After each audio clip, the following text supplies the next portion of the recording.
Chayil family. It is so good to see you. Hey girl, how you been? I missed you since the last time we spoke.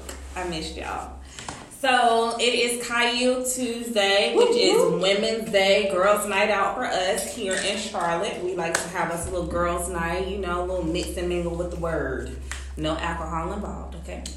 So, I am Chayil Fanesha, but before we get started, I do have a few announcements for you all that we have coming up. So our first announcement is our very own Prophetess Kalani. She will be hosting the Class of Prophecy. That will be held November 9th. The first class, it is free, and it will be from 10 a.m. to 12 a.m. You can register online at warriorbrideschool.com. Once again, that's warriorbrideschool.com, and that's where our Class of Prophecy with Prophetess Kalani Fowler. She will be helping you guys doing some prophetic activations there and showing you how to properly minister to one another as you are called. We also have our team DDM with our very own Prophetess Darnita Dawson. We will be traveling to Uganda November 21st through the 27th. So if you all feel led and it is pressed upon your heart to donate to this missions trip where we will be launching the International School of Music, please donate if the Lord has pressed it upon your heart. And you can go to pureheartmedia.org. That is pureheartmedia.org.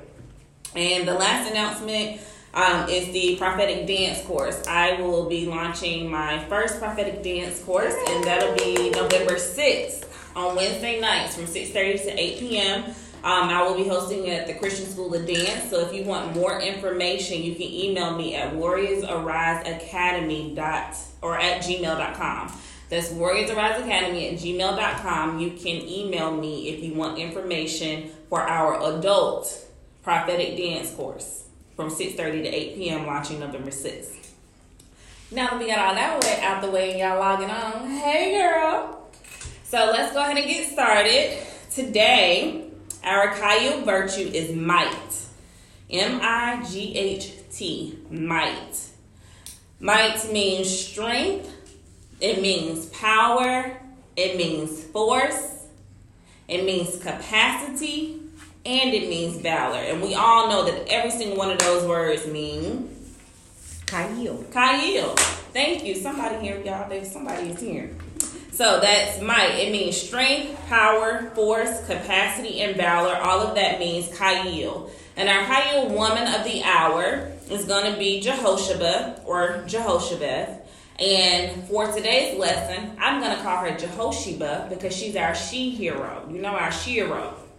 So I'm going to call her JEHOSHABEATH, and that's our Chayil woman of the hour. And her name means Jehovah is her oath.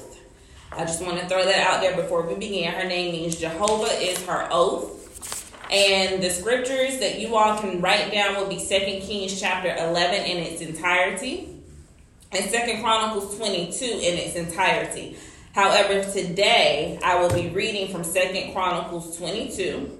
Verses 8 through 12, and I'll read it from the New American Standard Bible.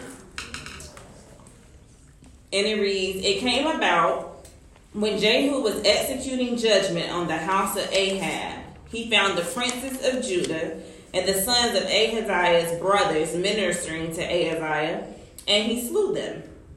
And he also saw Ahaziah, and they caught him while he was hiding in Samaria. They brought him to Jehu, put him to death, and buried him.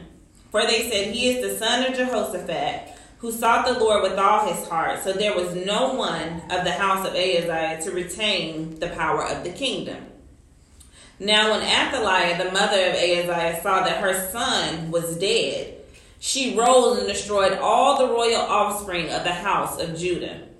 But Jehoshaphat, the king's daughter, took Joash, the son of Ahaziah, and stole him from among the king's sons who were being put to death, and placed him and his nurse in the bedroom. So Jehoshaphat, the daughter of King Jehoram, the wife of Jehoiada, the priest, for she was the sister of Ahaziah, hid him from Athaliah so that she would not put him to death. He was hidden with them in the house of God 6 years while Athaliah reigned over the land."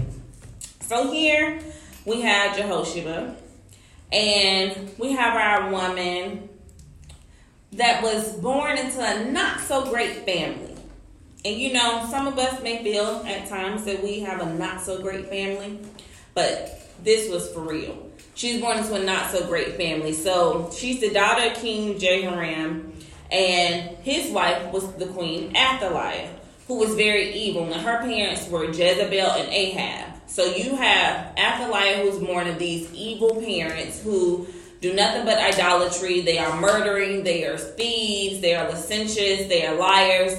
That's who they are. So they birthed Athaliah, right? So she comes to Jehoram or Joram. She marries him.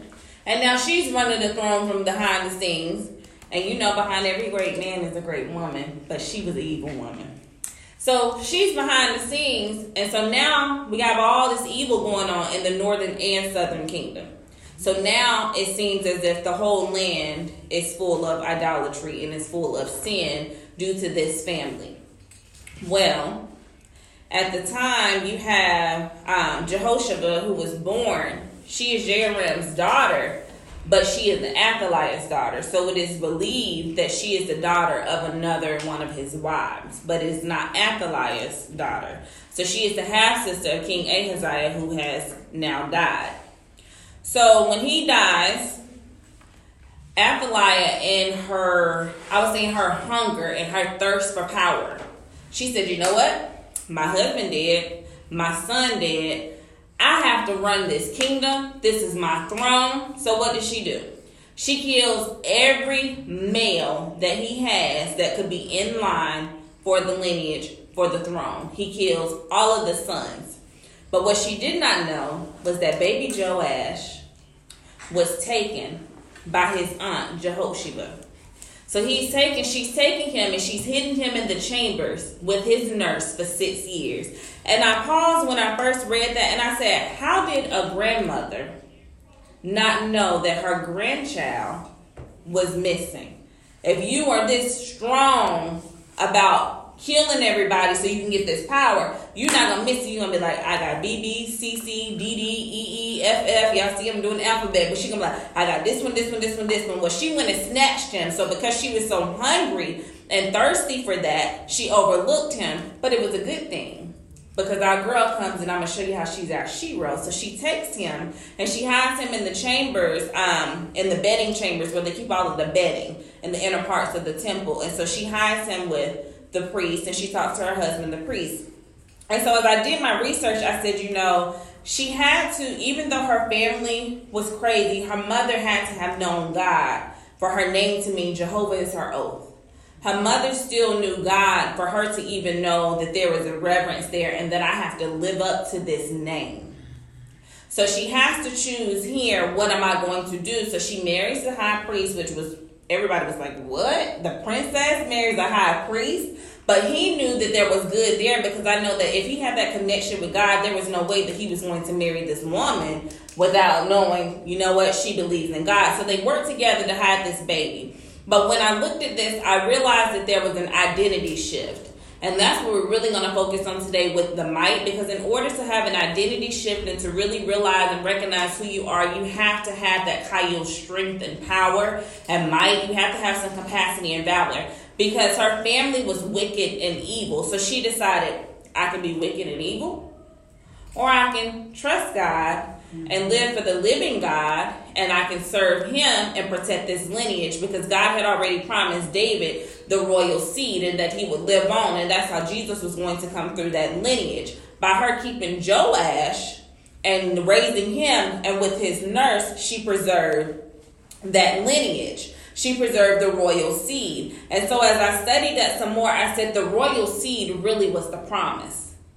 And she said in her identity shift, this is in my mind, it's not in the text, in her identity shift, she said, I have to keep my oath to God. I have to help him preserve this seed, because God does not lie. So at this very moment, I have to put my life on the line to protect the promise. How many times have we had to put our lives on the line to protect a promise? If God is giving you something, you know beyond a shadow of a doubt that healing is for you. You know that peace is for you. You know that God said that I have to get a blessing before they leave. God said that I'm going to keep my right mind. God says that I'm not going to beg, and my children are not going to beg. But I'm surrounded around these people. We have these different people, whether they be on our job, whether they are in our homes, whether they are in our churches, whether they are in the community. You have these evil spirits that are around you and that are surrounding you. But you have to remember the identity in the woman that is on the inside of you and the God that's on the inside of you to protect the promise. Amen.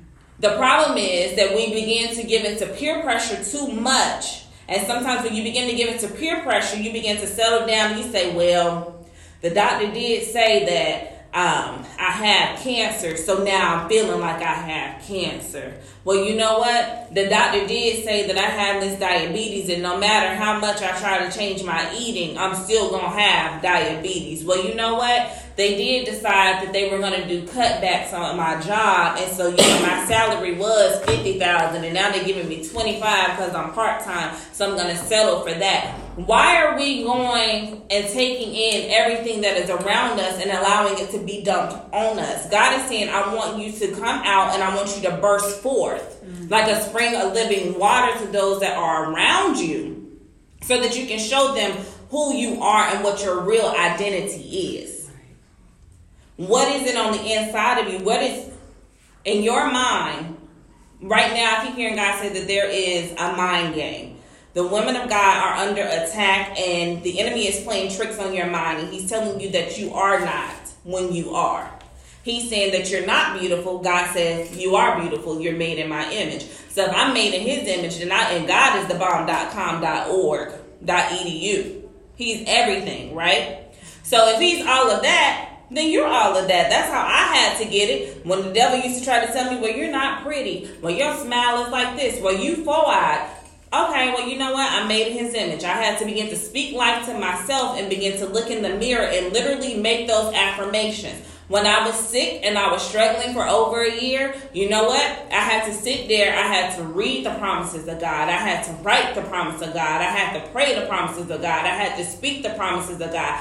God is saying it is time out for the mind games, and it's time for you to take control of your mind. Stop letting society dictate who you are. Stop letting society tell you that this is what's wrong. Yes, the doctor is telling us that these are the facts. Now that we know the facts, we have a strategy. We know how to fight. So if he's telling you that it's cancer, if he's saying it's a blood disorder, if he's saying that it's diabetes, if he's saying it's sickle cell, okay, now that we have the facts, we know how to fight. We know how to go and study and see which organs are being attacked right now. And we pray and speak to those organs and say, I know who I am. The identity, I am the son of God, so I can speak those things. I have the power of life and the power of death that is in my tongue. So I'm going to speak those things, and I'm going to speak it over my life. God is saying, begin to take the promises, begin to read that word, and begin to pray, and to pray. God is saying that there is a lack in prayer lives, and it is time to step up and to arise in your prayer life, because the lack of your prayer life is a lack of relationship, and a lack of relationship is the lack of your identity. So it's time for you to begin to take that identity and begin to walk in and begin to walk into the destiny. It's time for you to take that courage, because just how JEHOSHABEATH, just because she sat there and she hid Joash, she hid him for 6 years. Can you imagine how she felt living for 6 years in a kingdom where there's a woman who's going around killing anybody in her path that disagrees with her? She's killing anybody in her path that does the opposite of what she tells them to do. She's killing anybody in her path that doesn't want to serve Baal, that doesn't want to serve the gods that she wants them to do. So this is a very tense atmosphere that she is growing up in. Well, you know what? This is a tense atmosphere that we are living in here on this earth. We are living on an earth where they are sitting here and they're saying, well, you know what? You have to agree with this same-sex marriage. Well, you know what? It's okay to have children out of wedlock. Well, you know what? It's okay if you want to fornicate it. It's okay if you want to get drunk. It's okay if you want to walk around half naked. No, it's not. Come on. It's not okay.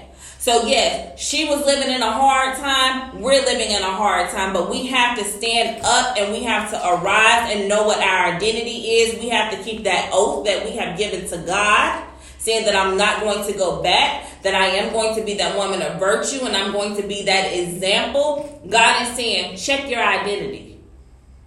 Go look in your bloodline.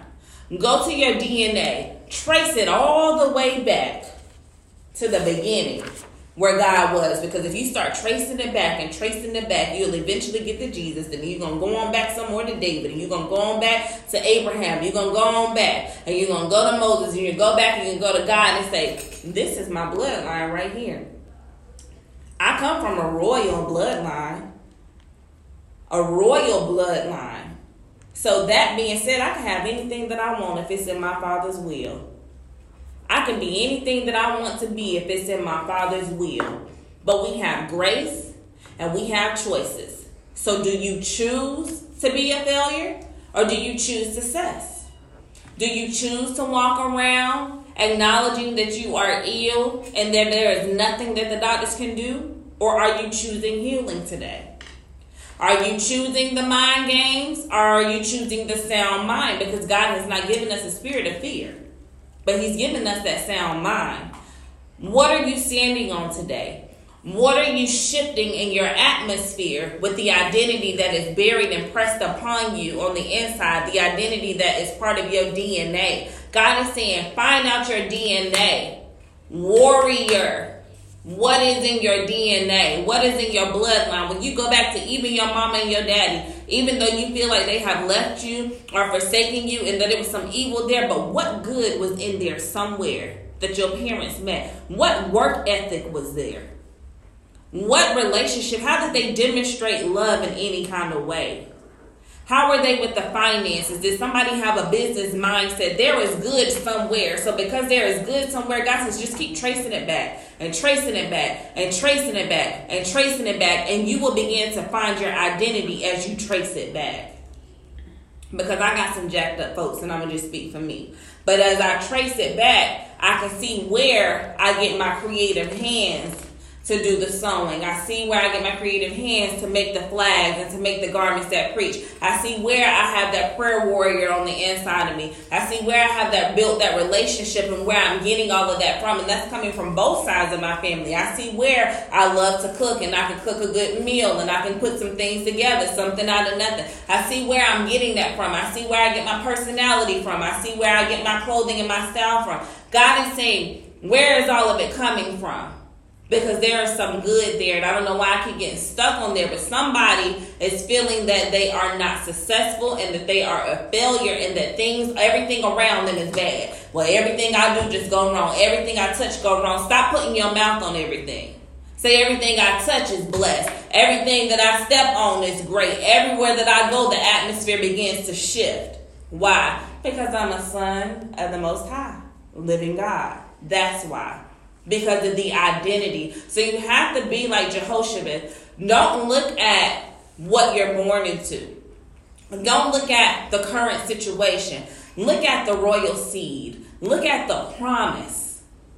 Look at the promise that God has given you and look at how you're going to get there. God has said stop focusing on the past failures because I have forgiven you for that. So forgive yourself. Look toward the future and where you are going, and I will give you the direction and the strategy on how to get there. Those little witty inventions and the witty ideas that are in your mind, if he's given it to you and he's put it in your mind, he's giving you a way to execute it. If it's in your mind, you can execute it, but you are not trying hard enough. God says try harder. Every time you think you at your wit's end, he says try harder because the strategy is there. But get at my feet. Lay in my presence, build that relationship with me, and I will put great men before you that will walk you through it. That's going to help you get there. But you got to get the relationship to get the identity first. So God is saying, continue to seek me. And as you seek me, then you will preserve your seed and you will preserve the royal line just as your sister has. And that's why we have Jesus, and that's why we're standing here today and an example of his grace. So I charge you today to go and look into your identity. Go look in your bloodline. Go search your DNA. Go back and look at everything and find out who you really are. Go and search the word and find the promises of God and decree them every day. Decrees are for queens. They are for people that are in authority. You are a queen. Decree it. Find the promise and decree it. Find the promise and decree it. I'll say it again. Find the promise and decree it. When you decree it, believe it, stand on it, and walk in it. No matter what they say. Walk in it and stand on that promise that God has given you for you and your bloodline, so that you can preserve your seed, so that those that come behind you will also be a blessing to this world. Not just your immediate family, but to the world. We all have assignments that we are on, and we have blessings that we have to give out to this world. So if it's singing, you sing. If it's sowing, you sow. If it's teaching, you teach. If it's cooking, you cook. If it's just being an usher and serving at the door with a smile and being a warrior and cutting them demons as they coming in so the service can flow smoothly, because the usher's got a hard job. They can see them coming through the door. If that is your job, you're doing it in excellence. Because ushers ain't nothing but intercessors just at the doorpost, at least the good ones, the ones that's called to the office. Amen. They there. They know, hey, that's my assignment. I'm an intercessor. I'm guarding the door. I'm a watchman on the wall. And I'm going to make sure that this is it. So don't think that that one little thing that you do in church isn't good enough, because it is. Don't think that you just talk all the time. I just do all this talking. I do all this talking. Well, God wants you out in the community evangelizing, baby. Get to talking about Jesus. There is something that you can do. Oh, well, all I do is crack jokes. Well, we have Christian comedians. We have Christian poets. There is something that you can do for this kingdom so that you can tell others about the Lord Jesus Christ. So I ask you again, who are you? What is your identity? What is in your bloodline, Chayil woman? Go and research it. Find the promise. Decree whatever it is that you are trusting God for, because you are a queen. So walk in your authority and your might. Walk in your strength, your valor. And tell the Lord, just increase my capacity. Even though I'm holding all of this, will increase it some more, since I feel like, you know what? I need a little bit more room. Now that we done worked this little space, I need a little bit more. Increase this capacity so I can go out and help some other people. So ask him. You have not because you ask not. If you want to know who you are in him, ask him. Yeah. So that you can get that identity, and you can get that relationship. And then when they see you, they'll say, ooh, that was the identity shift, because she was real sour last week. Ooh, she real nice. Because you done found out who you are, sis. That's it. You know who you are now. So you confident. Be confident in it. Don't let nobody beat you down because you're confident in who you are. That's who he called you to be. So go and love on your sisters and brothers. I encourage you to be confident, and make sure that your sisters around you are confident, because, you know, people around us, they're a reflection of who we are. You're a reflection of who you're surrounded by. So check your connections and walk in your identity. I love you. Good night. It's on this point.